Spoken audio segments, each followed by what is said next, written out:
Hola, buenas tardes a todos. Bienvenidos una vez más a otra actividad del Club de Ciencia Boadilla. Muchas gracias por participar. Y bueno, pues hoy vamos a tener un cineforum, como siempre, un cineforum relacionado con películas relacionadas directamente con la ciencia, en este caso con la ciencia ficción y con la astronomía. Una vez más, generosamente Antonio va a hacer la presentación de Antonio Carretero, nuestro socio Antonio Carretero, va a hacer la presentación de la película para dar pie al coloquio posterior. Y por si algunos de vosotros no conocéis a Antonio, pues deciros que Antonio Carretero es socio del Club de Ciencia Boadilla prácticamente desde el principio.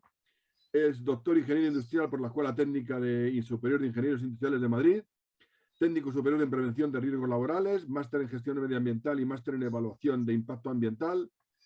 Su actividad científica se ha desarrollado en los campos de la gestión ambiental y de la energía. Es autor de varios libros y de más de 30 artículos en estos campos. Cuenta con más de 60 conferencias en diferentes foros, congresos y seminarios.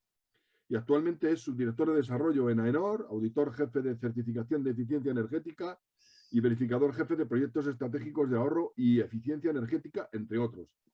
Combina esta actividad profesional con la impartición de docencia en la Escuela Técnica Superior de Ingenieros Industriales de Madrid, también en la Universidad Francisco de Vitoria, y yo añadiré que además de ser un buen amigo, pues es un gran aficionado al cine y a la astronomía, con lo cual pues combina estas cosas y las cristaliza en presentaciones como las que vamos a tener el gusto de escuchar dentro de un momentito. Así que solo me queda daros las gracias a todos los que os habéis conectado y a los que en el futuro veáis esta grabación en diferido y por dedicar unos minutos a participar en una actividad de nuestro club. Para quien no lo conozca, el Club de Ciencia Boadilla es una asociación sin ánimo de lucro ubicada en Boadilla del Monte y que nos dedicamos a difundir el interés por la ciencia. Tenemos una actividad al mes. Esto está dirigido para los que no son socios, porque vosotros los que estáis conectados sí lo conocéis. Tenemos una actividad al mes abierta al público, socios o no socios, que suele ser una conferencia o una observación astronómica, y pues normalmente otra actividad mensual solo para socios, en directo, como es este caso. Algunas se hacen online y ya volvemos a la normalidad y empezamos a tener actividades presenciales como tuvimos la semana pasada. Así que sin más, insisto, gracias a los que participáis en directo o en diferido. Muchas gracias, Antonio, por la presentación que nos va a hacer de la película. Y solo me queda deciros que, como siempre, al final habrá un coloquio. Durante la presentación os recomiendo que todos pongáis en silencio y también la pantalla, o sea, la cámara desconectada, para que le dejemos más ancho de banda a él. Después ya en el coloquio, pues nos vamos conectando al audio y las cámaras de cada uno. Sin más preámbulos, Antonio, todo tuyo. Muchas gracias. Muy bien, muchas gracias, Eduardo, por la presentación. Y bueno, pues vamos a empezar con este coloquio, este cineforum de hoy, que bueno, lo hacemos de una película que a mí siempre me ha gustado. Siempre que la veo, pues me llama la atención, me engancha y al final pues la veo 18 veces y como si fuera, no la primera porque ya conozco el final, pero a pesar de todo me voy fijando cada vez en más cosas diferentes y bueno, es lo que he pretendido trasladar aquí a esta presentación de hoy, y vamos a empezar con ella. La he dividido en 4 partes, realmente son 3. La ficha técnica y rodaje se extiende bastante. Luego, en qué consiste el argumento de la película, pues es una transparencia, pero conviene también centrarlo un poquito. Y luego, pues una serie de temas científicos, tecnológicos o incluso filosóficos o de carácter humano que son tratados en la película y que yo creo que merecen también una reflexión. Así que voy a empezar por la ficha técnica. La veis aquí. El título original es Alien, el octavo pasajero en español. En inglés es solo Alien y se hizo en el año 1979 y dura, pues eso, 116 minutos, que es en la línea de lo que suelen durar las películas. El director es Ridley Scott, que ya es muy conocido, pero en aquel momento todavía no era tan conocido. Realmente esta película sirvió para lanzar también un poco, lanzarle a él al conocimiento cinematográfico. Y el guión está realizado por dos personas que estaban muy especializadas ya en otras películas de ciencia ficción y en guiones pues para cómics, etcétera, que eran estas dos personas que veis aquí, Dan O'Bannon y Ronald Sachett. Y bueno, dentro del reparto, pues tengo que decir que hay muchas personas, pero he subrayado los que me parecen que tienen un papel fundamental en la película. Sigourney Weaver, John Hurt, Verónica Cartwright, Ian Holm y una persona que no sabréis quién es ninguno, que se llama Bolaji Badejo, que bueno, pues ahora os contaré quién es y qué es lo que hacía. Como veis aquí, el género está encajado en la ciencia ficción, terror, extraterrestres, aventura espacial, película de culto. Siempre que rastreas por internet te encuentras con estos calificativos para la película. Y junto a esta primera película, pues se hicieron después varias secuelas, 3 en concretamente que las tenéis citadas ahí, 2 crossover que son relaciones de una película con otra, que es una chapuza, porque por ejemplo mezclan el guión de lo que es Alien con el Depredador, pero bueno, como eso al final es material que se vende, pues, y esto es una industria, pues al final han tenido su éxito y en un perfil bajo, pero ahí están. Y luego 2 películas relacionadas con la trama original, que son Prometheus y Alien Covenant, que bueno, pues no son directamente Alien, pero están relacionadas con esta historia. La película consiguió varios premios, los tenéis ahí: Oscar a mejores efectos visuales y nominada a mejor dirección artística. Premios BAFTA, consiguió el mejor diseño de producción y banda sonora. Y bueno, pues tuvo una serie de nominaciones que no he querido poner para no congestionar demasiado la presentación. Nominada al Globo de Oro por la mejor banda sonora, fotografía, efectos especiales, en fin, fueron premios que tuvo la película. Me voy a detener un poquito en estas personas del reparto que yo pienso que tienen un papel principal. La primera de ellas, por supuesto, pues es Sigourney Weaver, que es la protagonista, que actúa como el tercer oficial y piloto, que se llama Ellen Ripley. Y bueno, realmente fue el lanzamiento de la actriz. Y es muy curioso porque se pensó antes que ella en Meryl Streep para el papel, pero era una persona pues demasiado elegante, que hacía películas muy románticas y estaba muy encajada en eso, y entonces buscaron a otra persona que bueno, pues que fuese como más de carácter más fuerte y contratada pues para impulsar las figuras femeninas en películas de acción y de ciencia ficción. Y entonces esta fue Sigourney Weaver, que en el fondo fue el lanzamiento para ella de su carrera cinematográfica, que después ha hecho infinidad de películas. Verónica Cartwright, esta quizás no sea tan conocida, pero sin embargo era una persona que tenía mucha experiencia ya en películas de terror. De hecho, había participado incluso en Los pájaros en 1963 y en La invasión de los ladrones de cuerpos en 1978.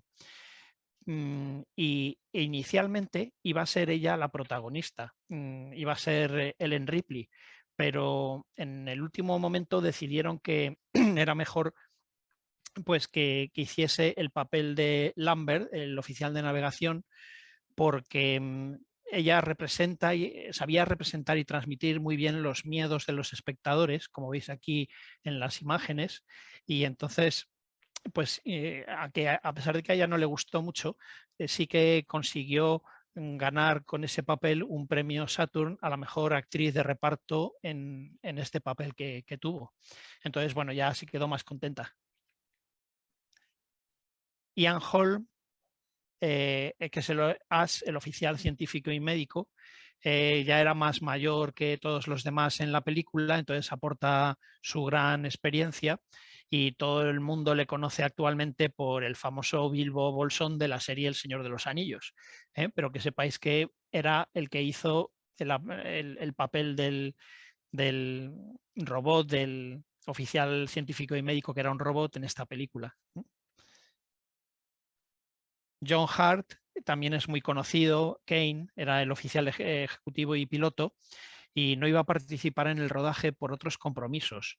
Estaba muy ocupado rodando, me parece que en Sudáfrica, pero y no iba lo desestimó, lo rechazó, pero luego resulta que se puso enfermo la persona que le iba a sustituir y entonces, bueno, le dio tiempo y rápidamente pues se incorporó a la película y además incorporándose así precipitadamente consiguió una nominación para el BAFTA al mejor actor de reparto y bueno, también es muy conocido porque fue el protagonista de la película 1984, de la que hoy no vamos a hablar.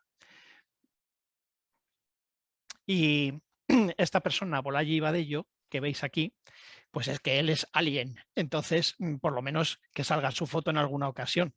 Es un estudiante nigeriano de diseño, era un estudiante nigeriano de diseño que, bueno, pues le coincidió que le descubrió Ridley Scott, era muy alto, tenía 2 metros 18 centímetros y tenía unos brazos y piernas muy, muy largos y entonces Ridley Scott le contrató porque esto hacía que el alien, una vez disfrazado, pues no pareciese un actor disfrazado, sino que parecía realmente pues un animal.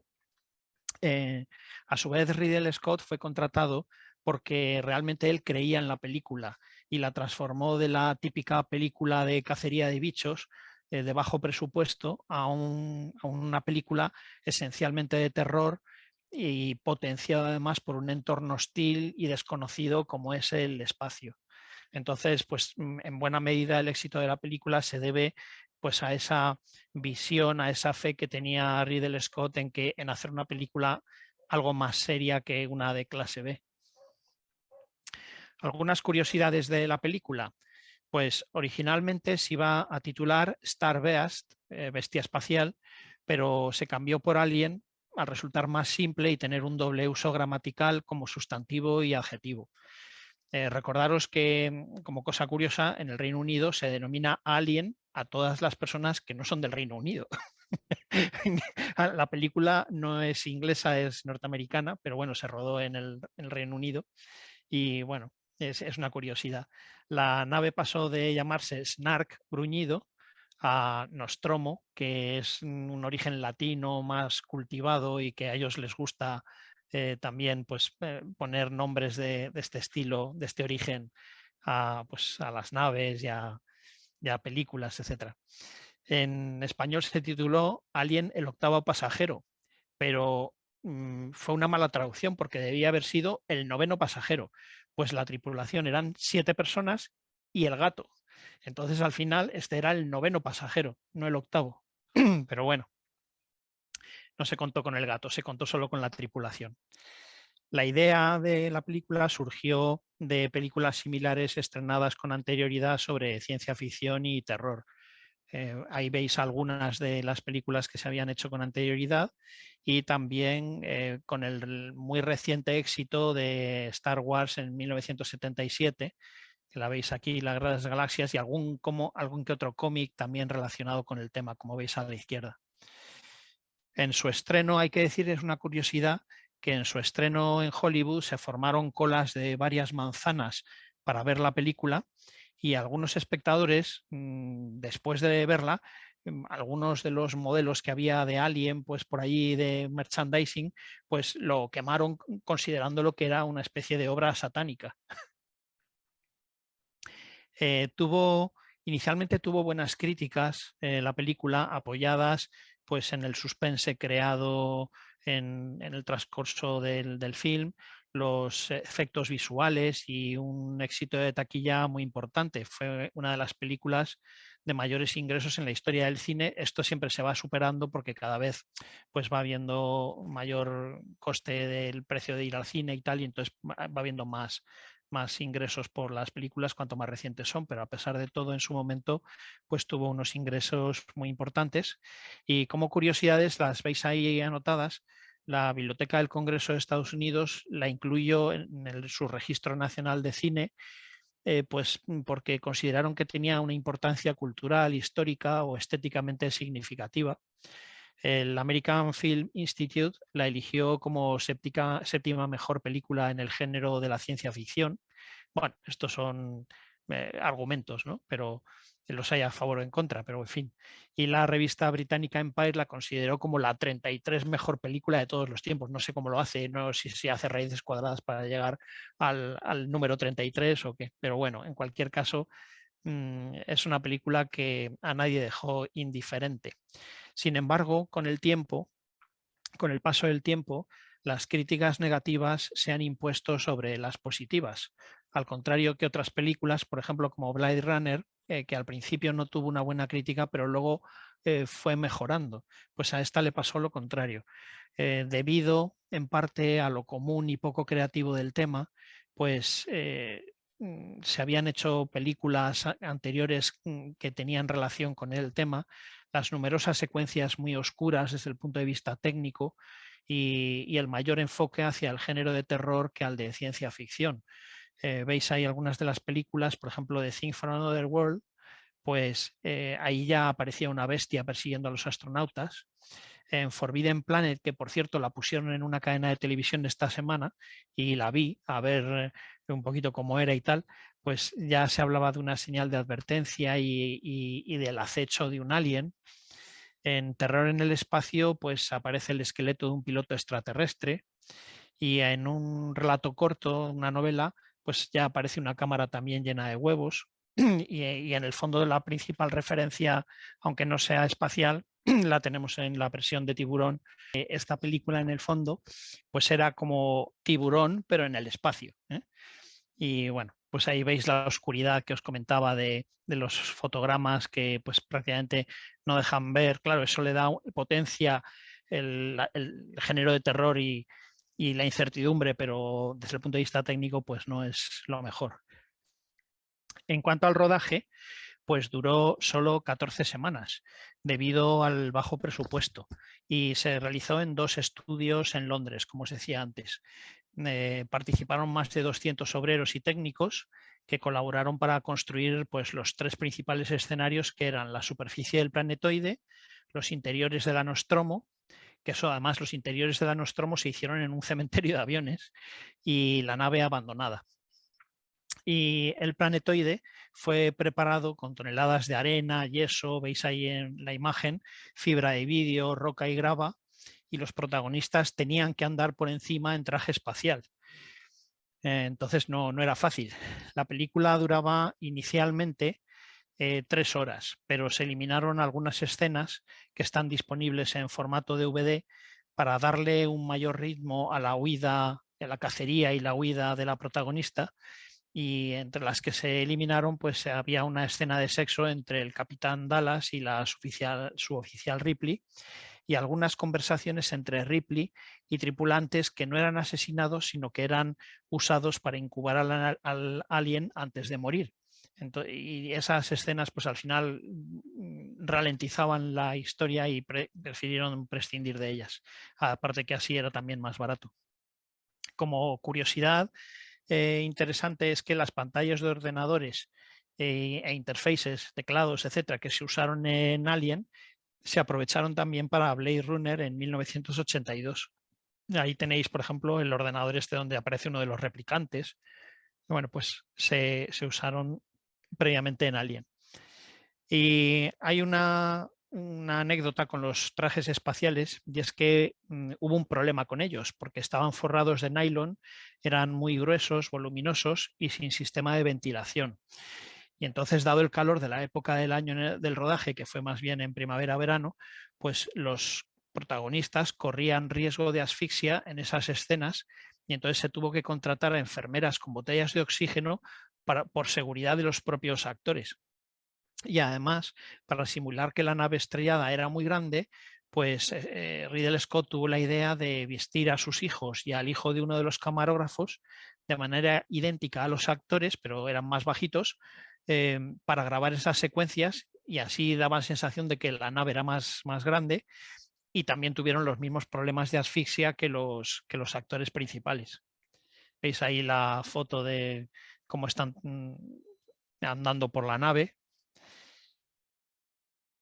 Se utilizó a menudo la técnica de darle un ritmo lento al desarrollo de los sucesos para generar mayor suspense a los momentos de mayor tensión. La película era muy oscura, con luces flasheantes para crear ambiente de terror. Y además, pues para conseguir un efecto de realismo, el sistema de iluminación del escenario de la Nostromo estaba interconectado y los actores tenían que saber presionar los interruptores adecuados para hacer los flashes y activar las luces de otros sectores, y se les dio instrucciones de qué interruptores eran los que tenían que tocar cada vez que pasaban por una zona. Entonces esto era curioso para potenciar ese ambiente flasheante. Y la escena que veis aquí, en la que el alien sale del pecho de Kane, que es la escena de la película, se filmó con 4 cámaras simultáneamente. Y yo no sé si esto es verdad, pero se dice, he leído por ahí, que se dice que Scott no informó a los actores de lo que iba a pasar para potenciar el realismo y la sorpresa. Hombre, yo no estoy seguro de que eso sea así, porque es una escena principal en la película y yo creo que todos los actores deberían conocerla, pero bueno, se dice que fue así para potenciar y captar las caras de las personas de una manera como más impactante. La escena se rodó con un tronco artificial sobre el pecho del actor y con un dispositivo explosivo situado bajo una bolsa con 2 kilos de tripas de animal y 2 litros de sangre artificial. Entonces en ese momento lo activaron y explotó. Otra escena muy interesante en la película es la de la decapitación del oficial médico, cuando ya pues se dan cuenta de que es un robot y que no les está favoreciendo. Pues se usaron para hacerla espagueti, aros de cebolla, leche. Vamos, no se usó una hamburguesa de puro milagro, pero bueno, veis ahí, pues se aprecia la leche, los espaguetis para hacerlo. Es imaginativo. La baba del alien no estaba prevista inicialmente en la película, pero resulta que ese líquido era necesario para lubricar la maquinaria y que funcionase bien la maquinaria del alien. Entonces, al final, pues decidieron mantenerlo porque conseguía un efecto aún más terrorífico. Y por eso se ven muchas escenas con la baba aquí del alien. Y en cuanto a la protagonista y el gato, pues hay algunas curiosidades. Por ejemplo, 4 gatos dieron vida a la mascota. O sea, la mascota que eran, pues 4 gatos. La protagonista sudaba menos que el resto de los actores porque la glicerina que simulaba el sudor, unido a los pelos del gato, le producía alergia. Entonces tuvieron que disminuir la cantidad de glicerina que la aplicaban, y por eso parece en la película que suda menos que todos los demás. Si os fijáis, en algún momento volvéis a ver la película, pues os podréis dar cuenta de eso. Y en el libreto inicial de la película, el alien, para evitar ser succionado hacia el exterior de la nave de emergencia, se aferraba al casco de Ripley, arrancándole la cabeza de un mordisco. Ahí veis como en el momento en el que se va a agarrar al casco, y luego se comunicaba con la Tierra pidiendo ayuda de rescate, como si fuera ella.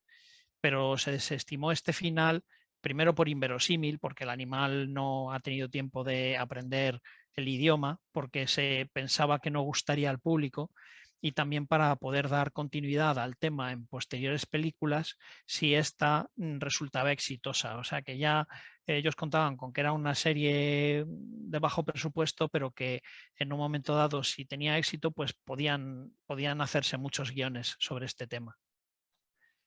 El merchandising alrededor de Alien es variadísimo. Hay videojuegos, hay una novela que curiosamente es posterior a la película, no como en la mayor parte de las ocasiones, que primero es la novela y luego se ha hecho la película en la novela. Pues se ha hecho una novela después de la película por parte de un escritor que se llama Dean Foster. Hay un libro sobre la producción y rodaje que se llama The Book of Alien, el libro de Alien, y otro sobre fotografía, cómo se hizo la fotografía. Hay modelos a escala del alien hechos pues por empresas de modelos, Model Products Corporation, y Airfix pues han hecho modelos de Alien. Hay juegos de mesa, hay disfraces para Halloween y hay una curiosidad que es la que pongo aquí en la foto, y es que yo hace unos años en Navidades, yendo por Sol, pues había dos personas, una vestida de Alien y otra del Depredador, y tú te podías, pagando lo que fuese, te podías hacer una foto pues con tus amigos ahí. Pasamos ya a la base científica del argumento. Y bueno, en su ruta, el argumento consiste en que en su ruta de vuelta a la Tierra, el ordenador central de la nave de refino Nostromo detecta la transmisión de una señal inteligente procedente de un planeta que al parecer está deshabitado, por lo que despierta a la tripulación en estado de hibernación y se dirigen al planeta para que investigue el origen de la señal, que como veis al final se dan cuenta de que viene de una nave que se ha estrellado, que es la que veis aquí en la foto. Y ahora pues paso a algunos de los temas científicos, tecnológicos y humanísticos, filosóficos de la película. Voy a ir uno por uno y vosotros podéis tomar nota de lo que queráis y luego en el coloquio hablamos. Por ejemplo, de los temas científicos, pues voy a comentar alguna cuestión en cuanto a la nave espacial de refino. ¿Por qué de refino? Clasificación de una señal extraterrestre como de advertencia, ¿cuándo se puede considerar así? Composición atmosférica del planeta y sus posibilidades de vida compleja, otras características biológicas del alien, consideraciones sobre el papel del animal de compañía, algo de miscelánea, pequeñas cosas variadas, y bueno, los protocolos de seguridad para acceso a la nave, la controversia que hay entre el oficial de vuelo y el oficial científico.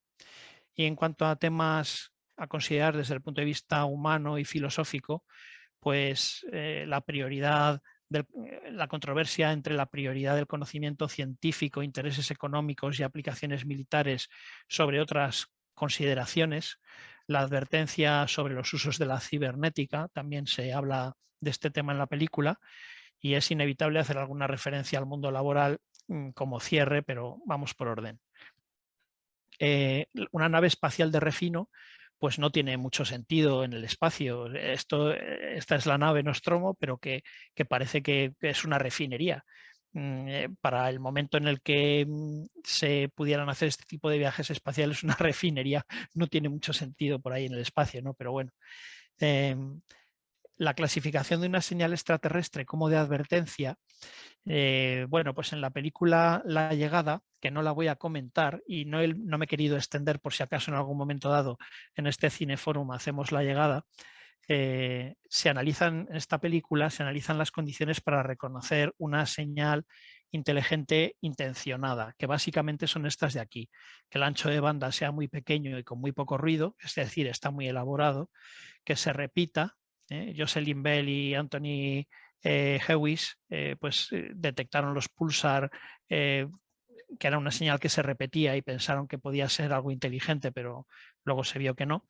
Y con un patrón imposible para un fenómeno natural, pues un contenido matemático, unas raíces, unas ecuaciones, unos números primos, algo así. Pero ahora en esta película se trata de reconocer de una señal electromagnética extraterrestre, que ya se sabe que es así, su condición de advertencia. Y entonces, básicamente, pues aquí os comento que para que una señal sea de advertencia tiene que ser simple, fácil de captar, fácilmente interpretable por la persona, y esto, pues lo siento, pero es muy conocido en el ámbito de los cursos que doy yo de seguridad industrial, porque en las plantas químicas ese tipo de avisos de emergencia son muy característicos. De hecho, paso a la transparencia siguiente, tecleáis señales luminosas de advertencia, y que es una señal luminosa, es una señal electromagnética, y fijaos, veis ahí la cantidad de cosas que hay en Internet, o sea que no es una cosa tan extraña, y por tanto el ordenador central en la película tiene capacidad para darse cuenta de que esa señal que está recibiendo es de advertencia. Existen patrones electromagnéticos, muchos lumínicos de advertencia para la regulación del tráfico de aeronaves. La señal de socorro en código Morse pues es la que veis ahí, 3 puntos, raya, raya, raya, 3 puntos, que en sonido pues también es muy característica. El pi, pi, pi, pi, pi, pi, pi, pi, pi. No he querido poner ahí el sonido, lo he hecho yo, pero bueno, es así. Y hay un libro de telecomunicaciones aeronáuticas, el volumen 1, que habla mucho de las radioayudas para la navegación y avisos y advertencias, etcétera. O sea que es un tema bastante conocido.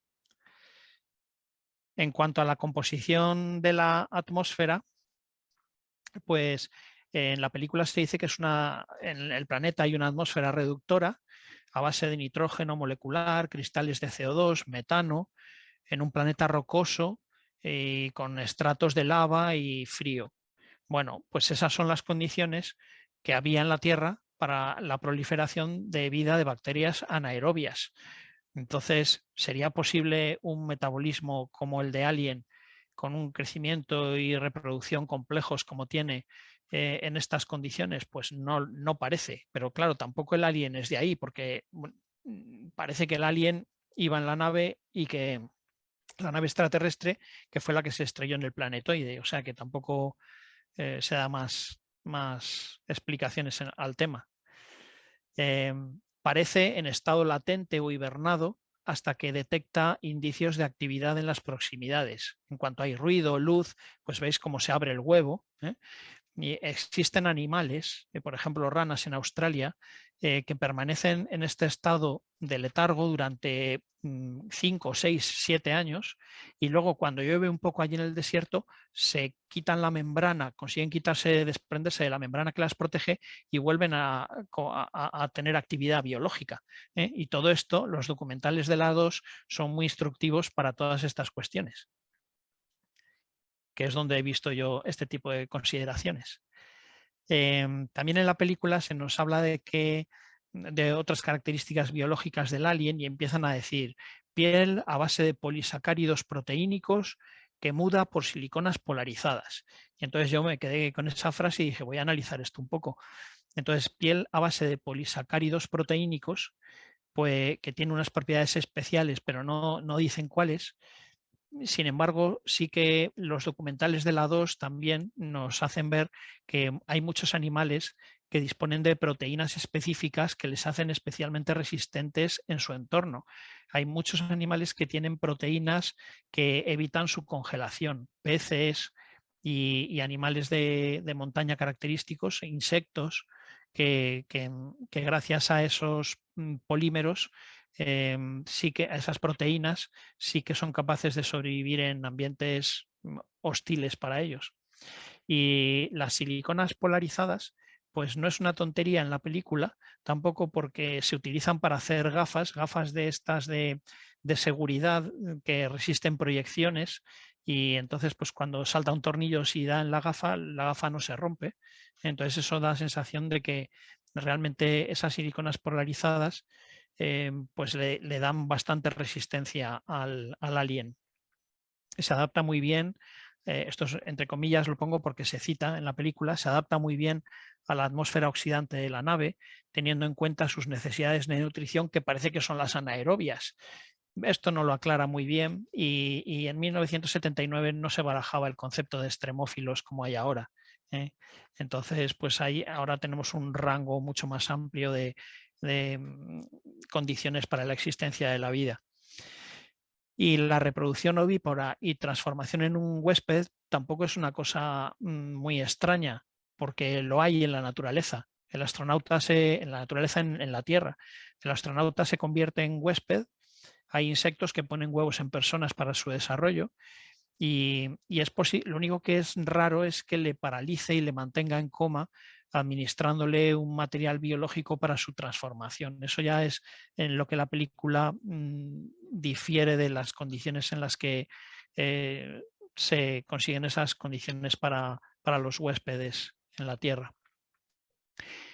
Y también aplicando algunos conocimientos pues, de las asignaturas que imparto, en este caso en la Escuela de Industriales, en ingeniería se conocen bien las propiedades de materiales poliméricos orgánicos capaces de evitar la corrosión del ácido sulfúrico a elevadas concentraciones y a elevadas temperaturas. Aquí arriba a la derecha veis el teflón, aguanta concentraciones de sulfúrico muy grandes y también a temperaturas muy elevadas, más de 150 grados, mientras que a temperaturas más bajas pues se puede utilizar aceros convencionales u otros polímeros menos conflictivos, incluso acero inoxidable, si las concentraciones del ácido sulfúrico son bajas. Pero con esto lo que quiero decir es que hay materiales poliméricos capaces de aguantar y resistir ácidos. De hecho, ante la pregunta de si puede haber un material biológico capaz de albergar ácidos, pues sí que lo tenemos en la naturaleza. Existen animales portadores de ácidos para su defensa. Por ejemplo, las hormigas, que de ahí viene además el ácido fórmico, la denominación de ácido fórmico. Y también tenemos todos los ácidos nucleicos para la vida. O sea que sí que hay ácidos que son almacenados y no producen daño a los seres de carácter orgánico que los albergan. En la película, ¿de dónde salió el invento de Alien? Bueno, pues era un boceto que se diseñó, se hicieron varios esquejes sobre el mismo, pero hay una referencia en la naturaleza que se tuvo en cuenta para el diseño del Alien, que es este animal que veis aquí, que es la Afronima sedentaria, que es un crustáceo, nada, del tamaño de una uña, 3 centímetros, que vive en las profundidades dentro de salpas, que son animales gelatinosos en forma de barril, como veis ahí. Entonces veis que sí, que se parece un poco al alien aquí en la izquierda, y que vive ahí pues en un huevo, una especie de huevo transparente, que es lo que veis a la derecha. Algunas consideraciones sobre el animal de compañía. Bueno, pues si todos viajan hibernados, el gato también requiere el mismo tipo de hibernación. Yo me quedé planteándomelo porque parece que sí, un gato es un animal doméstico que va con los seres humanos, pero si están hibernados no sé si el gato puede hibernar tan fácilmente. Le introducen en la hibernación junto a ella, cuando ya se va a escapar en la nave auxiliar, sin saber si puede haber sido infectado por el alien. Cuando se produjo aquí en España hace unos años la infección por ébola, antes del COVID, si os acordáis, había un personal sanitario que tenía un perro y lo primero que hicieron fue sacrificar a su perro como medida cautelar. Entonces aquí el pobre gato yo creo que no tenía mucho éxito, no tenía mucho futuro. El gato, sin embargo, pues algunas características del gato percibe mejor al alien que los humanos, que tiene unas capacidades sensoriales más desarrolladas que la humana para este tipo de cosas. No es atacado por el alien, debe ser que no le percibe como una amenaza ni como un posible huésped, entonces le deja en paz, se le queda mirando al gato cuando está ahí enjaulado, pero no le hace nada. Algunas cuestiones de miscelánea en la película, pues hombre, la tecnología comparado con lo que vemos hoy, pues es antigua. Los ordenadores son de los años 80, se fuma en la nave espacial, eso ya le da un toque exótico a la película a día de hoy. La seguridad en los laboratorios biológicos es algo que también se toca un poquito en esta película, pero por si acaso lo desarrollamos más o hacemos algún cineforum con la amenaza de Andrómeda, pues prefiero dejarlo para la amenaza de Andrómeda, porque ahí sí que se trata mucho más en detalle lo que es un laboratorio de clase 4, por ejemplo. Y algunos errores en la película, pues parece que el ruido en el espacio, como en muchísimas películas de ciencia ficción, no se puede evitar. Es una cuestión estética en las películas, aunque ya sabemos todos que en el espacio no puede haber ruido. Y el ácido molecular, cuando dice que esto es un ácido molecular, pues todos los ácidos son moleculares. No conozco un ácido atómico. ¿Y cuál es el origen del agua que cae?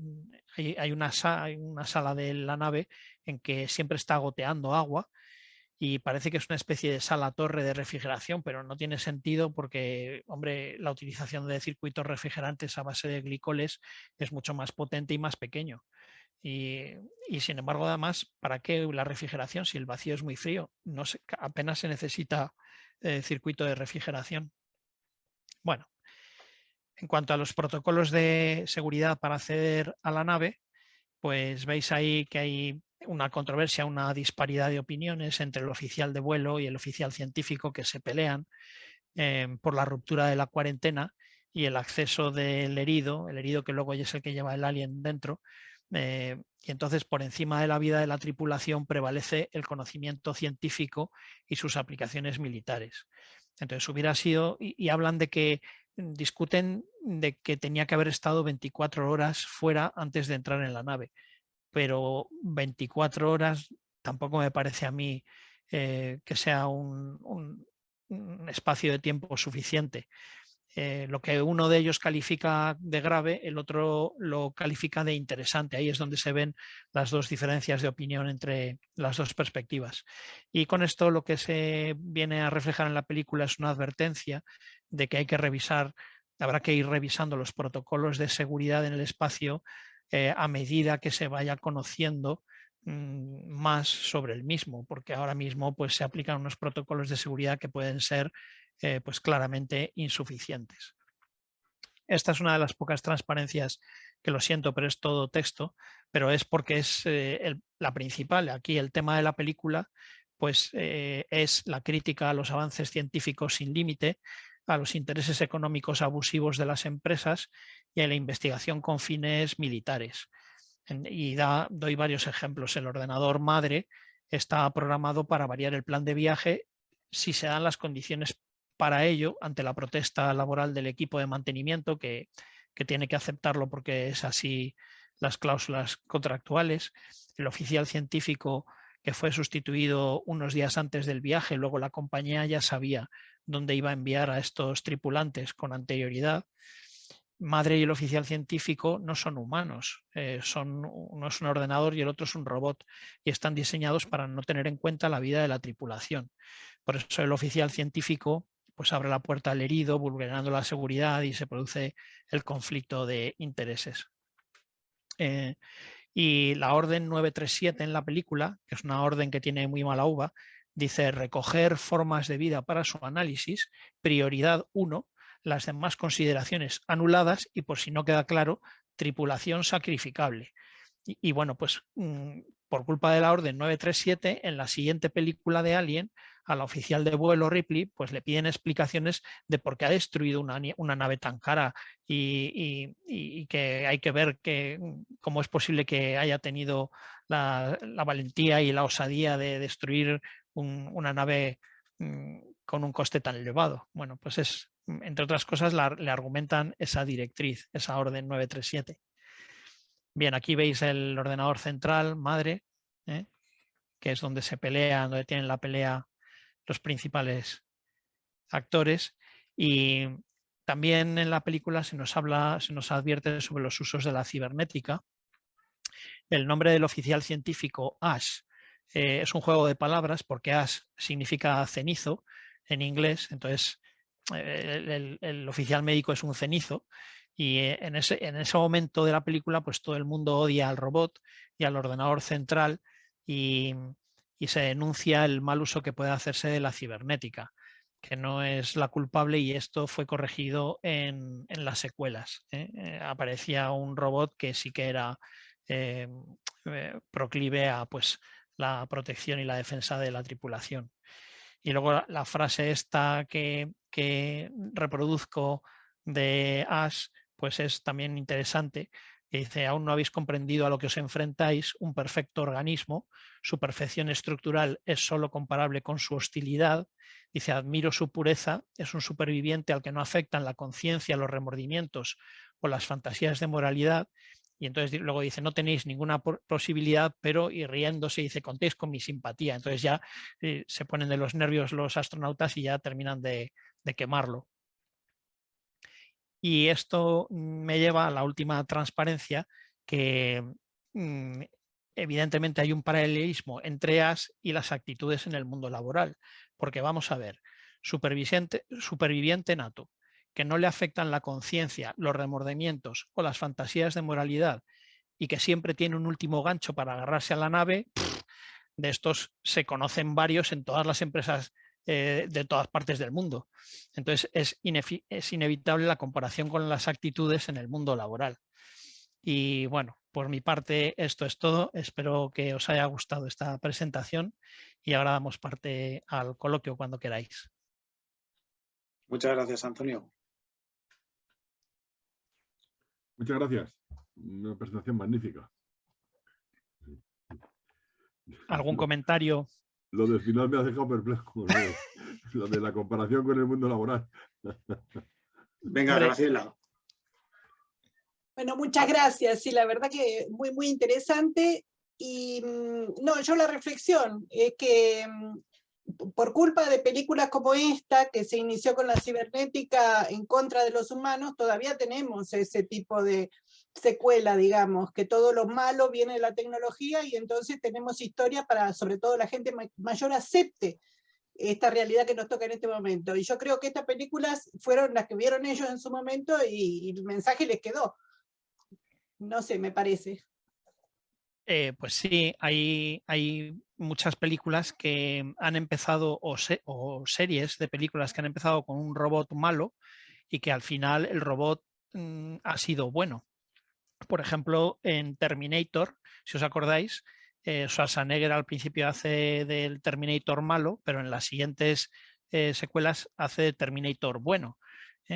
Y entonces, bueno, de alguna manera se lucha también, se advierte de los peligros de la cibernética, pero también se alaba que bien utilizada puede ser beneficioso para el desarrollo. Sí, sí, es verdad. Pero el malo siempre tiene tecnología y dinero, siempre el malo es así. Eso El debate ya... muy interesante es si realmente seremos capaces de controlar, tener bajo control en todo momento la inteligencia artificial.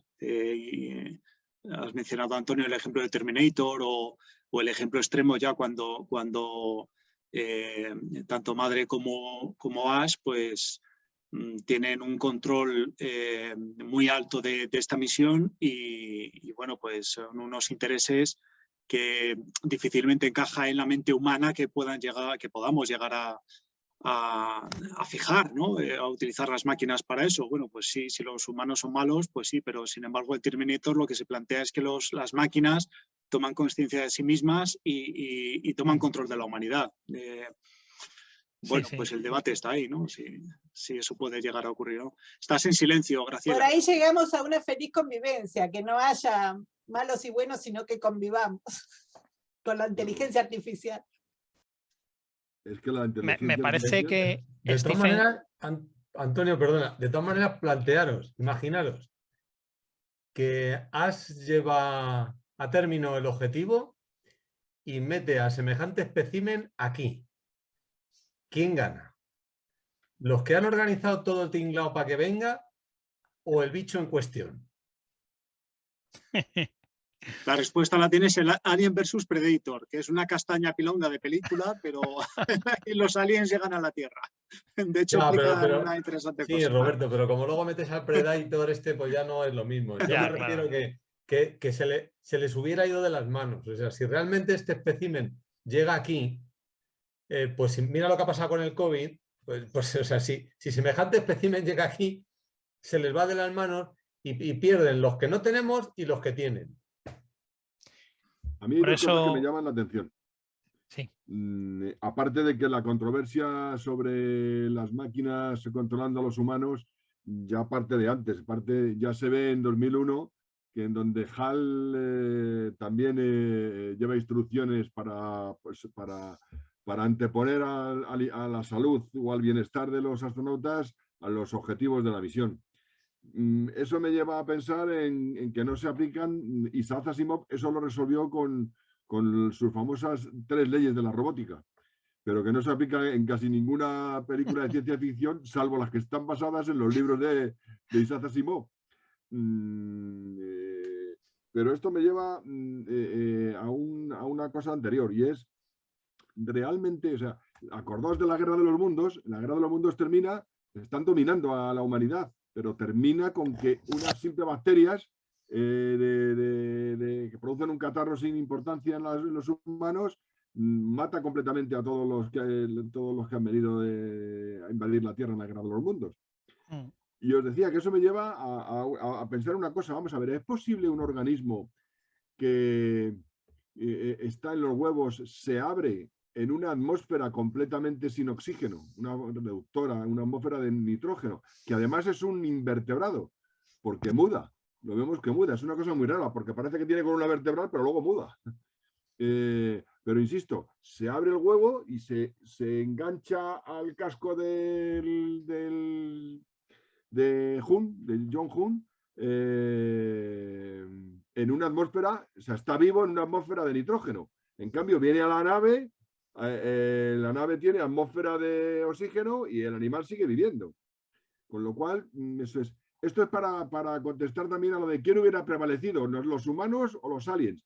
Pues es que lo que veo inverosímil es que el alien, si es capaz de vivir en una atmósfera sin oxígeno, también lo sea de vivir en una atmósfera con oxígeno. Eso, hay unas bacterias que son las anaeróbicas parciales, que son capaces de vivir en atmósferas con muy poquito oxígeno o sin nada de oxígeno. Pero son bacterias. No estamos hablando de animales metazoos desarrollados. Y mucho menos el pensar, partimos de la base, insisto, de que es un artrópodo, de que es un invertebrado, puesto que muda. Lo vemos en la película que encuentran la muda antes de hacerse grande. Cuando era pequeñito, encuentran la muda y la siguiente escena ya es grande. Entonces digo yo, un invertebrado artrópodo, un artrópodo es capaz de desarrollar un comportamiento, un sistema nervioso que le permita tener un comportamiento individual como el que tiene el alien. Porque una cosa es los artrópodos que tienen superorganismos, es decir, los artrópodos tipo termes, hormigas, abejas, que son capaces de, no individualmente, sino como población, tienen un determinado comportamiento de defensa o de organización o de construir de cultivar hongos como las hormigas o de construir un edificio como las termitas, pero individualmente no son capaces de tener ese comportamiento, no tienen un sistema nervioso suficientemente complejo para desarrollar esos comportamientos. Luego también me chirría que esto que es un artrópodo, pero enorme, pues tenga esos comportamientos. Y luego, ya, por supuesto, que sea capaz de vivir en atmósfera muy rica en oxígeno y completamente anaeróbica, en los dos extremos. Con lo cual, me rechina un poco. Y desde luego el tema de la confrontación es decir, comentando el comentario de José Manuel, yo no tengo tan claro que hubiera prevalecido el bicho en la Tierra, es que no creo que fuera viable en la Tierra. Y compartiendo el comentario de Graciela, la controversia entre si las máquinas y el desarrollo tecnológico es bueno o no es bueno, es que no depende de las máquinas, depende de los programadores. O sea, si tú el programa le pones,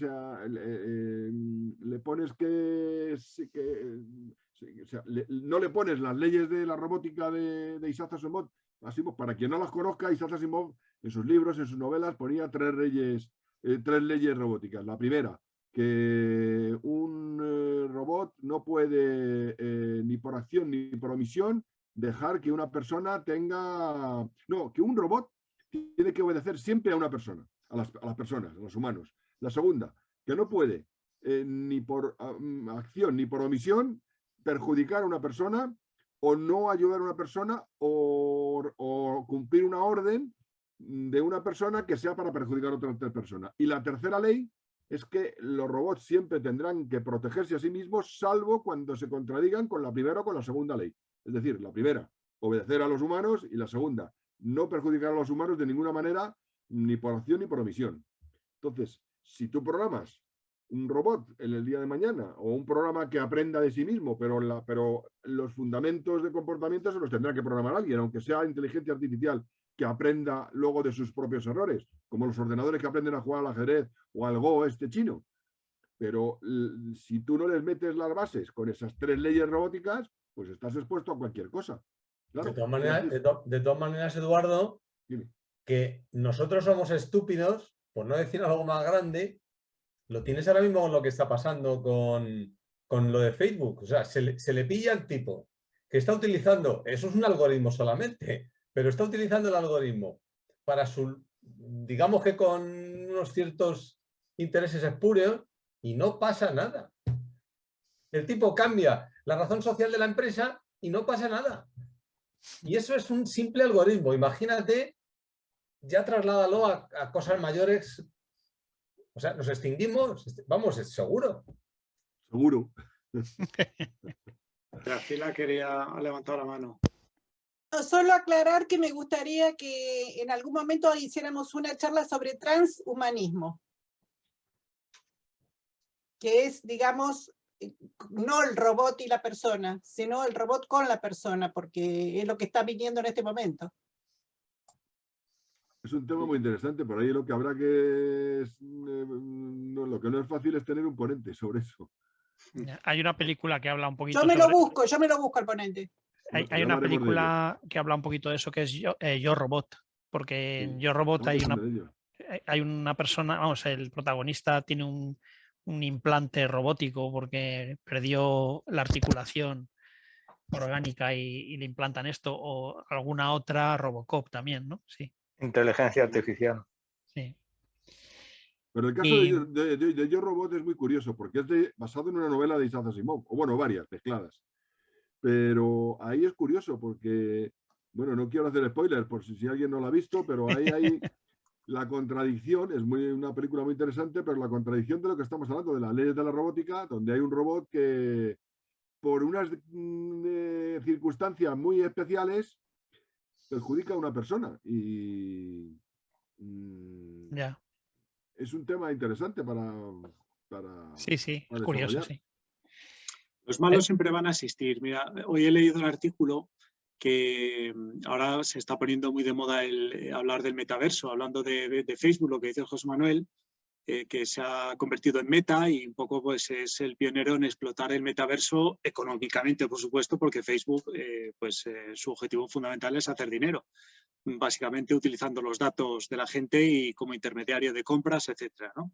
Entonces, el metaverso, pues acabaremos todo con unas gafas, no tan grandes como las que ahora hay, pero sí con unas gafas a lo mejor tipo las de Iron Man o las de Spider-Man que se pone que cuando hereda las de Iron Man, pues donde veremos virtualmente con realidad aumentada y compraremos, interactuaremos, pues igual que hoy nos metemos en Amazon, pues probablemente lo podremos hacer con las gafas, probándonos un traje, bueno, una combinación de cosas que da para media hora para hablar, ¿no? Pero hoy he leído a lo que iba, hoy he leído un artículo que hablaba de que una de las primeras, digamos, irregularidades que se ha visto en el metaverso es que pues se ha producido se ha observado que ha producido un grupo de usuarios una violación virtual del avatar de una usuaria. Entonces, la maldad de la vida real se traslada al metaverso, en este caso al mundo virtual, ¿no? Es decir, un escenario en el cual no tengamos un control absoluto de la inteligencia artificial porque hay malos también detrás de la inteligencia artificial, pues yo lo veo completamente factible y peligroso. Hay un riesgo en el cual dice las 3 leyes de la robótica de Asimov. Bueno, pero no hay un único programador que va a desarrollar todo el metaverso. Habrá miles de programadores y miles de empresas que utilicen el metaverso y alguna de ellas con fines malos. Ese es el riesgo. Graciela. También tengo una amiga que es filósofa y está investigando sobre ese tema, si les interesa. A mí porque son temas todos que dan para una charla, eso solo, no fuimos del alien, digamos. Estoy de acuerdo. Bueno, ya estamos programando charlas para el año que viene. Este año las tenemos completas y las del año que viene ya tenemos varias. Stephen Hawking sí que en un momento dado, hablando de la película Terminator, dijo que él pensaba que sí que era una cuestión curiosa que podía ocurrir, que las máquinas en un momento dado, aprendiendo de sí mismas y con la evolución de su propia experiencia, llegasen a adquirir conciencia propia sin que los humanos pudieran evitarlo. Eso lo dijo él en un momento dado, salió en los periódicos hace unos años, ya antes de fallecer y tal. Pues Manuel tiene la mano levantada.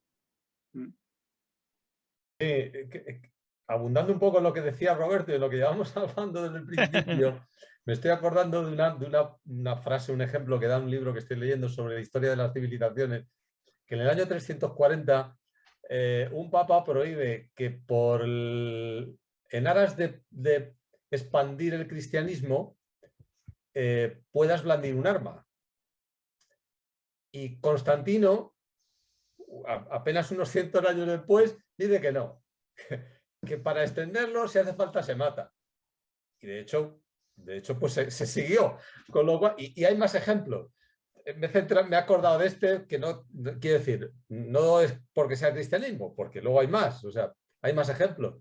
Entonces, vuelvo otra vez a reiterar que somos estúpidos y no lo vamos a evitar. O sea, como dice Roberto, siempre hay algún malo que va a su beneficio y a su lucro personal. Y el bien común se la trae al pairo. Y eso va a acabar con nosotros a la larga, estoy seguro. Por no decir a la corta. Pero... Tengo una mala noticia para vosotros. El ser humano se va a extinguir sí o sí, seguro. No sé cuándo, pero se va a extinguir. Porque todas las especies se extinguen. Antes o después, todas las especies se extinguen. Sí, Eduardo, pero en el caso nuestro vamos a ser nosotros los culpables. Sí. Cosa Nos que vamos a las otras extinguir especies antes, probablemente no sean ellas mismas. antes de lo que biológicamente deberíamos. Pero, correcto. Pero es que como lo que decía Roberto, de que siempre hay gente buena, hay gente mala, siempre, pero en la programación y en todo, en la clonación de los seres humanos.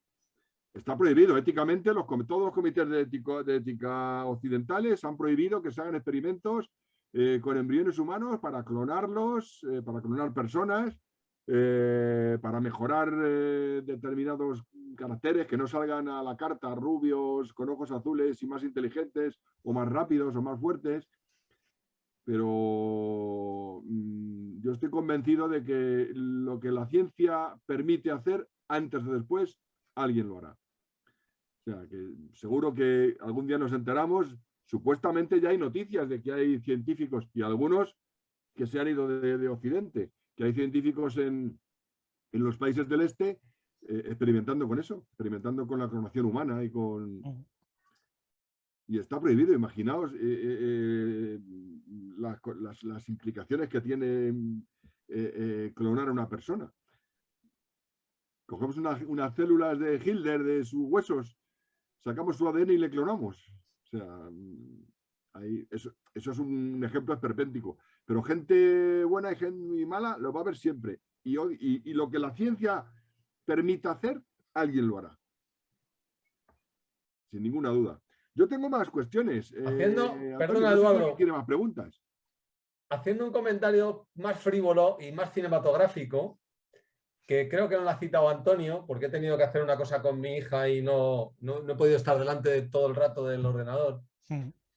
En esta película, según he leído, se hace una de las mejores escenas eróticas de la historia del cine, que es el contrapicado de Sigourney Weaver.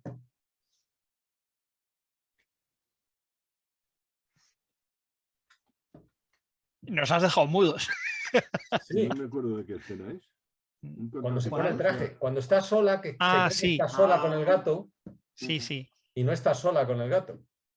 Y entonces se tiene que poner el traje, que ya en realidad se va a poner a hibernar. Y está solo con una camiseta y bragas. Y entonces cuando se mete en el armario, para ponerse el traje, hay un contrapicado. Sí, desde abajo. Sí. Y ese contrapicado es, por lo visto en la historia del cine, bueno, pues es una de las escenas más eróticas y de las Kun en ese ámbito. Pues yo a tengo mí, una desde luego, pregunta. no me lo pareció. Y yo tengo una pregunta. Sí me acuerdo de la escena, pero vamos, no le vi ningún... Debe ser la edad, que ya estoy mayor. Pero yo no le vi ningún erotismo a la escena. Yo cuando la vi estaba esperando qué era lo que iba a pasar ahora, porque no me fiaba de que ya la película hubiera terminado.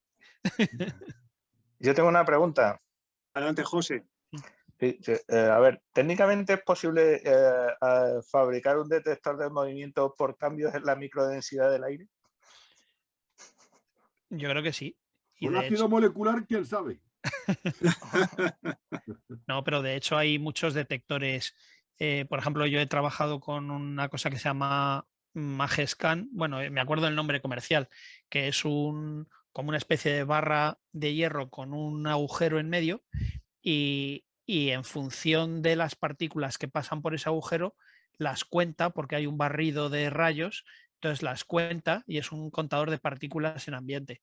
Y eso es porque se están moviendo las partículas y pasan a través de esa barrera de rayos. Entonces, vamos, eso yo he trabajado con uno de esos y eso es un mecanismo parecido. Por eso no lo he puesto aquí como de ciencia ficción. De todas A maneras, mí es me ha curioso, en las parecido raro. películas... Díjose. Que me ha parecido muy raro, pero No, yo porque ahí lo que lo iba a decir es que detectaba a mí cómo se lo que me movía. parece muy raro siempre en las películas de ciencia ficción de naves, de astronautas, astronáutica, es que enseguida que pasan por, yo qué sé, por un campo de asteroides o por donde sea, se avería la nave y enseguida al ingeniero le dicen, ¿qué ha pasado? A ver, daños. Bueno, pues ha roto esto, lo otro. ¿Cuánto tiempo necesita? A ver, por lo menos 3 horas para arreglarlo. Y allí en mitad del espacio, como si le cambiaran las bujías. Arreglan la nave Mira, Chewbacca con una llave inglesa. inglesa ahí dándole mira, golpes. teclea en Google detector de partículas Magescan con G, Magescan, y ya te sale. Que lo estoy viendo aquí en un ordenador en paralelo. Magescan sin su, o sea, no es su Magescan, ¿no? Es MAGE scan, de escanear. Magescan. Bueno, pues yo quería preguntarte una cosa. Hace referencia a que qué pinta una nave de refino en el espacio. Sí. A mí me parece entender otra cosa. Tú la has visto más veces. Esta es la segunda vez que la he visto, ¿no? Y no creo que la vea más. Pero a mí me parece entender que la nave Nostromo no es la de refino. La nave Nostromo es una nave de transporte, o eso entiendo yo, que va transportando una estación de refino hacia la Tierra. Eso es lo que yo entiendo. Bueno, es posible. Ya el matiz no... Es verdad, puede ser. Eso no te lo discuto. Porque ahí, o sea, yo sé que van unidas y va con una actividad de refino. Pero bueno, ya el simple hecho de la actividad de refino me parece extraña en el espacio, ¿no? Sí, sí, la verdad es que sí. Otra cosa, me chirría que al ordenador central le llamen madre. Sí. Le podrían haber llamado padre, pero no madre, porque una madre nunca perjudica a sus, a sus Bueno, pupilos. ahora estaría de moda. Sí, bueno, además sí, estaría de moda por el tema de la inclusión. Pero es que me chirría conceptualmente. O sea, una madre, bajo ningún concepto, puede perjudicar a sus pupilos. Un Ya. padre, bueno, generalmente no. Generalmente. Pero, o sea, una madre, desde el juicio de Salomón está claro que una madre no perjudica a sus pupilos. Otra cosa que me llama la atención es que lleven un gato, que lleven una, bueno, por supuesto lo del fumar, pero que lleven un gato en la nave, ese gato come, bebe, respira, y lo que cuesta llevar alimentos, llevar oxígeno, como para mantener al gato, vamos. Me parece también una cosa completamente exótica. Y además, se usaron 4 gatos en la película para hacer el rodaje, ¿eh? ¿Ah, Es sí? curioso. Sí, ¿Por sí, qué? no uno solo, sino 4. ¿Y por qué? Pues no lo sé. Eso sí que no lo sé, pero se usaron 4. Tampoco sale mucho, pero bueno. No. Sí. Luego me sorprende, bueno, no me sorprende porque pasa en todas las películas de ciencia ficción. El tamaño interior de la nave, o sea, la cantidad de pasillos que hay, la cantidad de salas, la cantidad de... Sí. No son capaces de encontrar al alien, pero bueno, si el espacio cuesta un potosí mandar 1 kilo al espacio, y aunque en el futuro las tecnologías lo abaraten, seguirá siendo una cosa muy reducida, o sea, me llama la atención siempre que en las naves no encontramos el alien. Venga, vete a la sección de la tercera planta, a la planta baja. Pero bueno, que no es un edificio de planta, es que es una nave, en fin. Me chirría también eso. Y una cosa un poco más seria. De hecho, Pedro Duque decía que una de las cosas que más le llamaba la atención en la película Marte era el enorme espacio que tenían para hacer ejercicio allí en un gimnasio y todo. Y eso sí que es ciencia ficción. Sí, los espacios son reducidísimos, reducidísimos. Mm.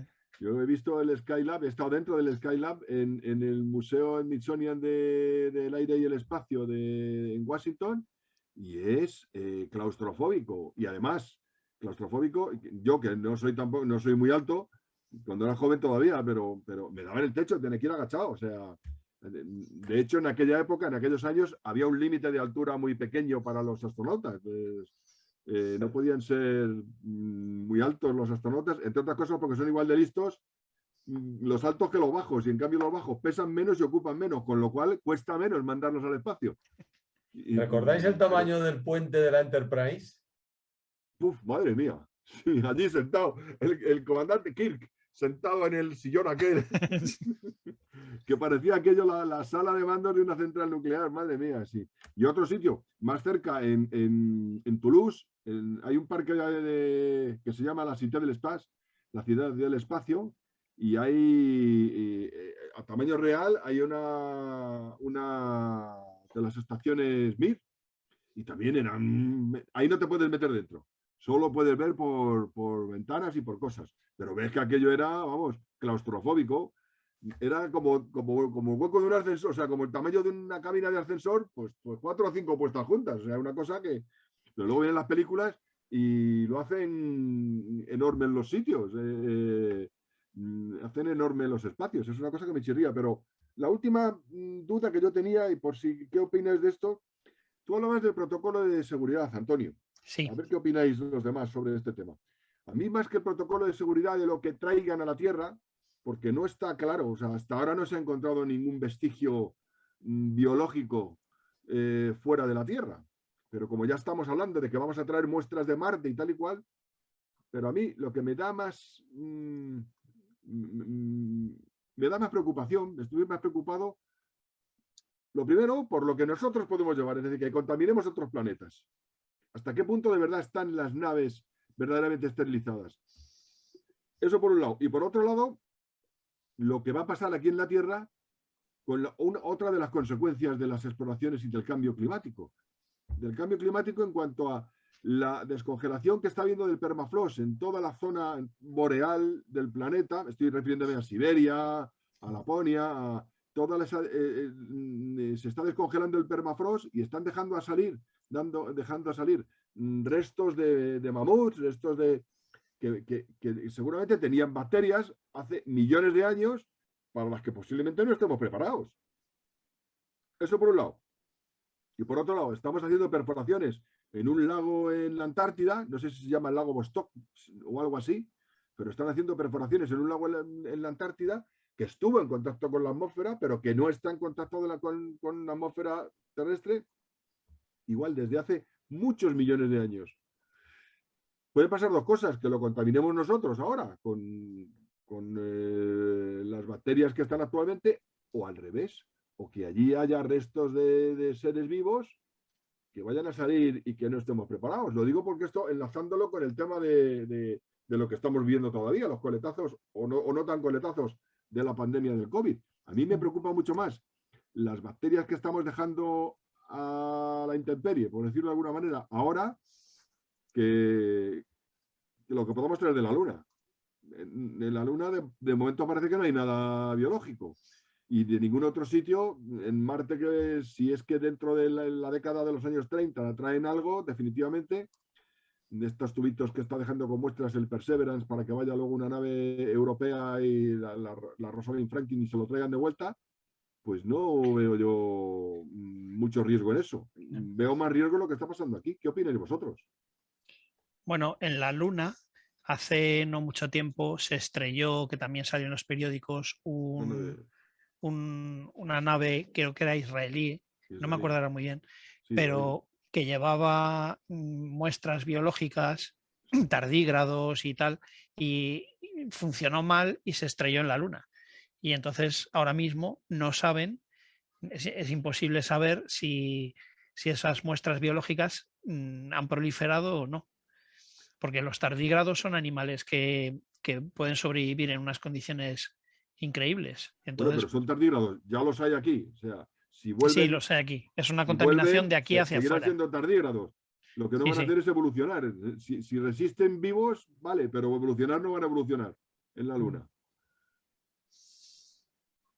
Hay Bueno, una cosa en la película que es un poco lo de todas las películas de ciencia ficción, ¿no? Dice, en un pasaje dice, no estamos en nuestro sistema, en el sistema solar, estamos en otro sistema planetario. Y en otro pasaje dice, nos quedan 8 meses de viaje. Y Muy entonces, bueno, José. yo digo, joder, para ir de cualquier sistema solar a la Tierra en 8 meses hay que correr mucho. para eso está el O hiperespacio. sea, claro. ¿Y qué pasa? O sea, si tú viajas a mucha más de la velocidad de la luz, en la Tierra la gente, la compañía igual ha quebrado y ha desaparecido, o sea, la compañía minera, en fin. O sea, es una de las paradojas, ¿no? de la película, una de las cosas, pero pasa en todas las películas de ciencia ficción, ¿no? Que es una cosa insalvable, ¿no? Sí, sí. Date Porque cuenta si que la tú nave entras en se el la ve que se hiperespacio, mueve por cohetes. se supone o sea, que llegas ya. tiene motores químicos. Esa nave tiene motores químicos, no tiene motores del hiperespacio. Y con un motor químico, aunque vengas de la estrella más cercana, de Próxima Centauri, tardarían varios miles de años en llegar. Esa matización me la anoto y voy a introducirla en la presentación donde los errores, porque esa es muy buena. Muy buena, José, sí, sí. Sí, sí. Bueno, y eso de aterrizar y despegar en el planeta, así como que lleva un coche. O sea, Pasa en todas las películas sí, de ciencia ficción. sí, en todas las películas. Y luego que si para saltar al hiperespacio, o sea, necesitas un pedazo de nave impresionante y Ripley se queda en una especie de SEA-600 por ahí con su cápsula esperando a que alguien la Y encuentre. tirando de la refino. Sí. Como el gato. Eso es una cosa que también a mí me chirrió mucho en la película mucho más reciente, Ad Astra. Que va Brad Pitt, va a Marte a conectarse con otro personaje de la película, para que no lo haya visto, pero hay un momento en el que dice, vale, me voy a Marte, me parece que llegan una semana o 10 días o algo así. Vale, pero va con un cohete de motores químicos, o sea, Sí. y llegan una semana. Y yo digo, bueno, pues a ver cómo. Porque cuando más cerca está Marte está a 55 millones de kilómetros. En las mejores aproximaciones. Ayer vi una película solo fuera de un off topic que se llama Aniquilación. Es muy, muy curiosa si la podéis ver. Y no cuento de qué va. Pues Pero Eduardo, es me estoy ciencia ficción. acordando de que en un programa de HAL entrevistaron a un microbiólogo y comentó que en la Estación Espacial Internacional habían detectado un tipo de bacteria en el exterior que se da en el intestino humano. Con lo cual, a lo mejor ahí tienes un poco una respuesta a lo que preguntabas tú. O sea, si en la estación espacial, ya en el exterior, hay bacterias de nuestro interior, pues ahí tienes. Y supongo que harán todo lo posible para que eso no se dé o no suceda, aunque la estación se supone que no va a tener contacto con nadie, salvo nosotros, que a lo mejor son un poco más laxos. Me refiero a la hora de cuidar un poco la contaminación y tal.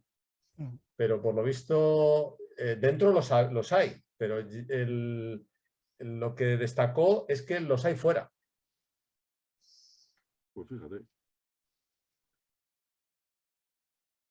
Y otro comentario que se me ocurre a mí, por ejemplo, de lo que decía Antonio sobre los ácidos y los seres vivos, pues los seres humanos también llevamos ácido clorhídrico aquí en el estómago, ¿no? O sea, Claro.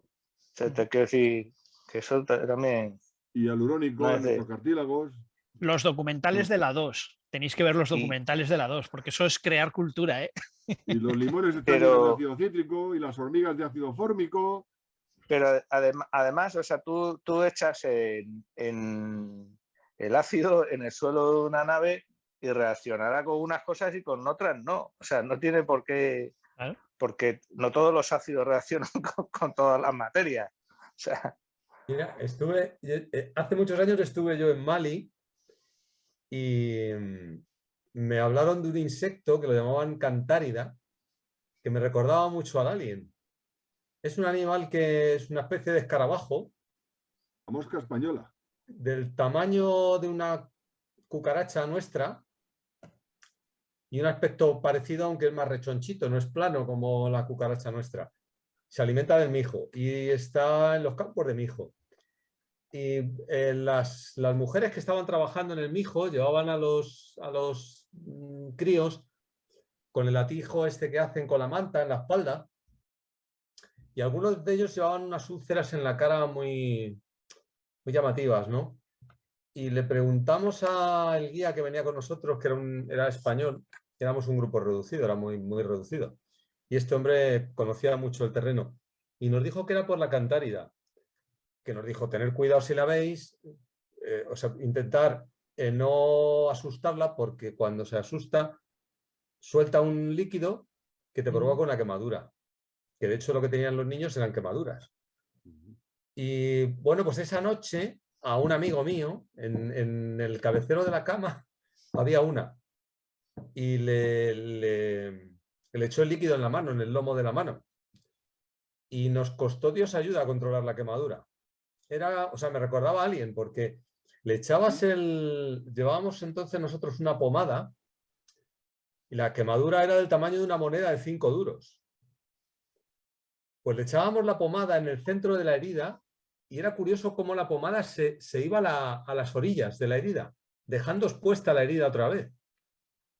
Con lo cual me acordaba del bicho este, ¿no? Porque claro, nosotros pensábamos, nosotros que tenemos medios, porque tenemos estas pomadas que luego lo controlamos con un apósito, aún así nos costó varios días controlar la quemadura aquella. Claro, ellos que no tienen esos medios, imagínate, claro, así tienen esas úlceras los chicos. Con lo cual, mira, ahí tienes un ejemplo de un bicho, no es el alien porque no destruye el hierro, pero era un bicho bastante... Afortunadamente todas las cantáridas no son así de malas. Hay cantáridas en España también. Y no todas las cantáridas son... Hay una cosa que se llamaba, que se pensaba antiguamente que tenía efectos... ¿cómo se dice esto cuando provoca afrodisíacos? Que le llamaban la mosca española. Y es una cantárida también. la mosca verde. Eso la venden en Marruecos, la mosca verde. Sí, sí, la mosca verde o mosca española. Otra cosa, Bueno, hablando de animales, bueno, por dar un poco así, pues aquí en la Tierra han habitado artrópodos en el Carbonífero del tamaño de un coche, o sea, o sea, que nosotros vemos ahora los artrópodos y parecen unas cosas pequeñas, pero ha habido artrópodos un 30 y tantos % de oxígeno. Sí. en el Carbonífero. Sí, sí. Y otra cosa, bueno, aquí hay entomólogos que saben más que yo, pero hay avispas que ponen sus huevos en gusanos y parte de la fase de larvaria o tal del huevo de la avispa se desarrolla en el cuerpo del gusano, alimentándose al gusano. No sé si eso es así o como idea un poco parecido a lo que hace Alien. De orugas las pinchan y también de arañas. Las pinchan en los centros nerviosos y lo que se queda es paralizado el bicho, pero vivo. Ponen un huevo y entonces el huevo se va alimentando del insecto vivo, de carne fresca. Lo mismo lo hacen, hay avispas que están especializadas en cazar orugas. En España las hay.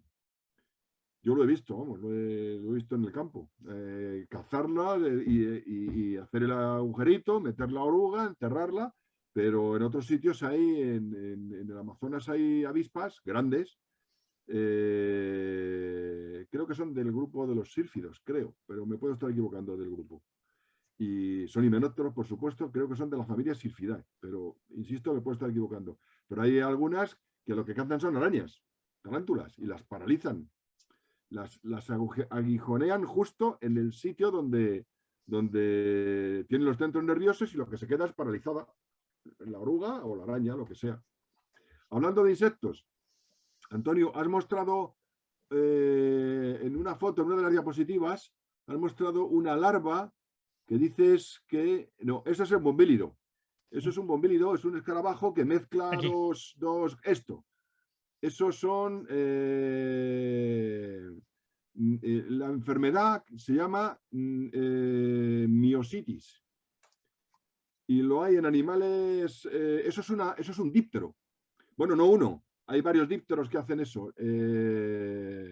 Y lo que hace el díptero es que pone un huevo. El huevo en veterinaria es muy frecuente. En animales, o sea, en personas también se daba cuando no había, y se da cuando no hay higiene, cuando no hay, pero es muy raro.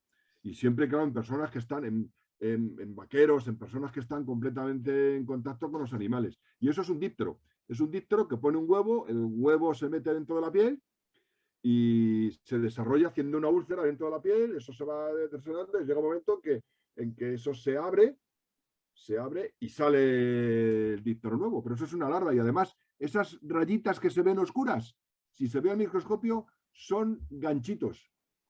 Son ganchitos para que el bicho esté, o sea, la larva esté bien agarrada al interior de la piel del animal, para que el animal, ni aun rascándose, sea capaz de sacarlo de su sitio. O sea, que eso que se ve negro, oscurito, al microscopio son ganchitos. Eso es la sarna, Eduardo, no tiene nada que ver. La sarna. No, la sarna es otra cosa. La sarna la produce un ácaro. Y la sarna consiste en un ácaro microscópico que es tan pequeño que produce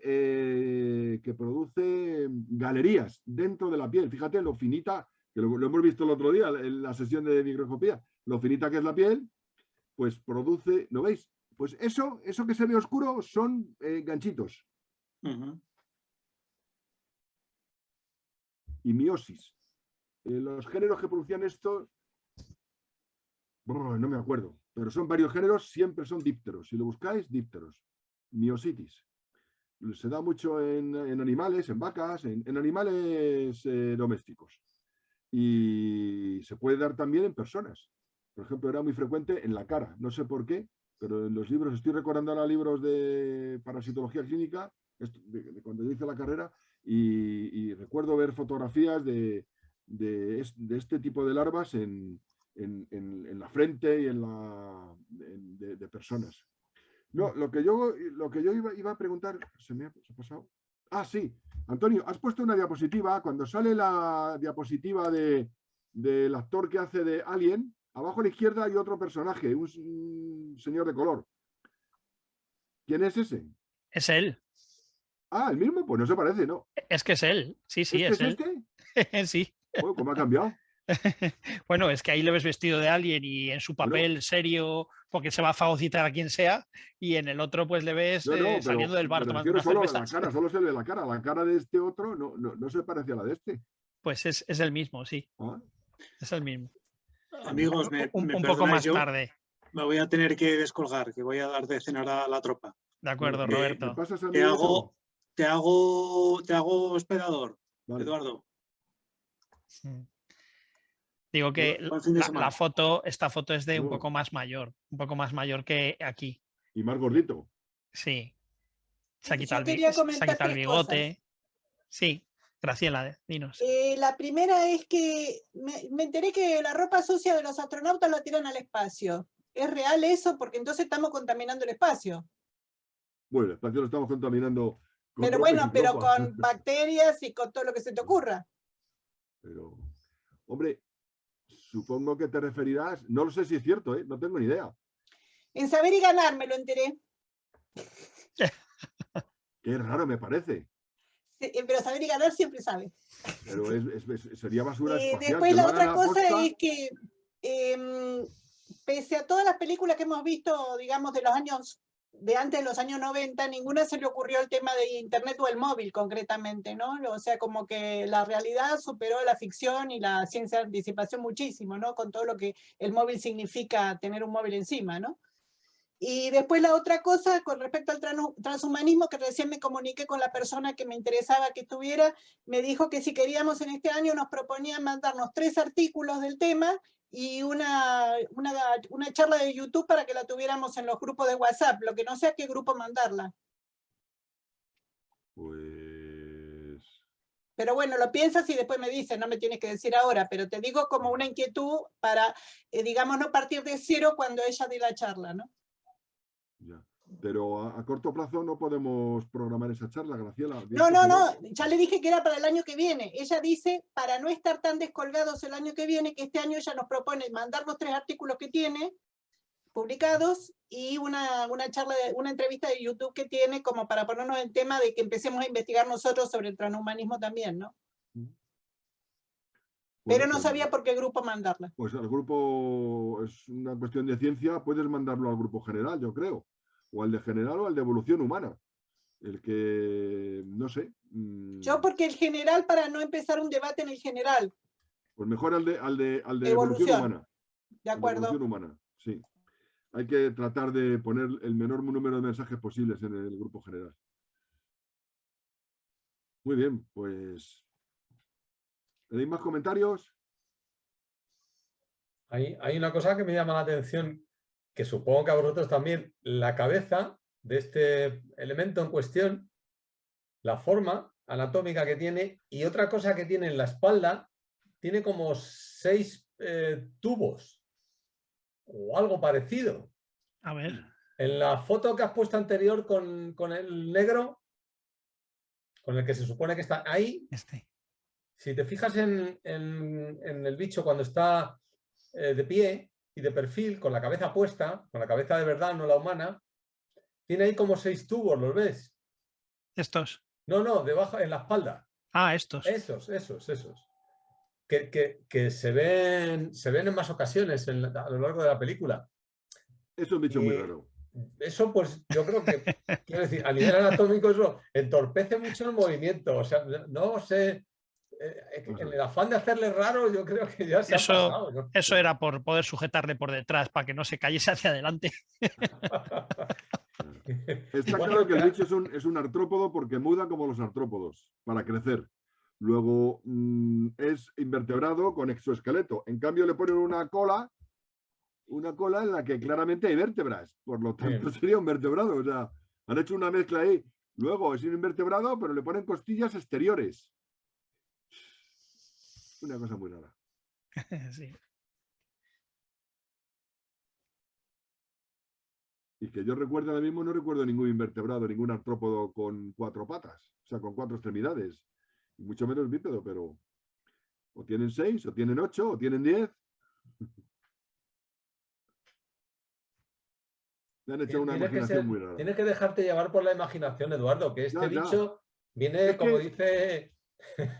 como es dice que por José, encima de todo... Como dice José Lumbreras, este viene de muy lejos. Sí, viene de muy lejos. Pero es que por encima de todo, yo vuelvo al principio, antes de conectarnos, que comentaba, no sé con quién lo comentaba, es que a mí no me parece una película de ciencia ficción, me parece una película de miedo o de terror y punto. Me da igual, o sea, un bicho que persigue a personas, me da igual que sea un alien que los persigue en una nave espacial o que sea Drácula persiguiéndolas en un castillo. O en un barco, en un sitio cerrado. Persiguiéndolas en una isla. Bueno, mira, utilizando tus propias palabras, si tienes que aplicar a Asimov, ya es ciencia ficción. Y tú le has citado hoy muchas veces. De todas maneras, como bicho, yo creo que ha tenido gran éxito, porque hay películas de ciencia ficción que veo por ahí que digo, este se parece un poquito al Alien. O sea, siempre... muchas pelis posteriores han copiado un poco al bicho de Alien, yo creo. Muchos dientes y la baba es muy efectivo, sí. Bueno, pues amigos, si no tenéis más comentarios... Bueno, pues nada, muchas gracias por haber estado aquí hasta tan tarde. Muchas gracias a vosotros. Y muchas gracias a ti, Antonio. Así que quedamos... Bueno. Nos queda un Cineforum todavía para el trimestre que viene. Ya sabéis que es uno cada trimestre. Lo que no recuerdo es qué película fue la que salió. Y pues yo tampoco me acuerdo. Habrá que buscarlo por ahí, repasarlo. Cuando se votó, se votaron las películas y ya salieron las de esta y la siguiente, o sea, las de este año. Pero no recuerdo cuándo Sí. salió. Pues yo tampoco, tendré que tirar de hemeroteca para ver. Hay que buscar a ver cuál fue la que salió en la votación. Lo dicho, muchas gracias Muy a bien. todos por Muchas participar. gracias. A los que lo veáis el día de mañana también. Y hasta la próxima actividad del club. Muy bien, gracias. Muchas gracias y un fuerte abrazo. Muchas gracias. Buen fin de semana. Adiós. Igualmente. Adiós.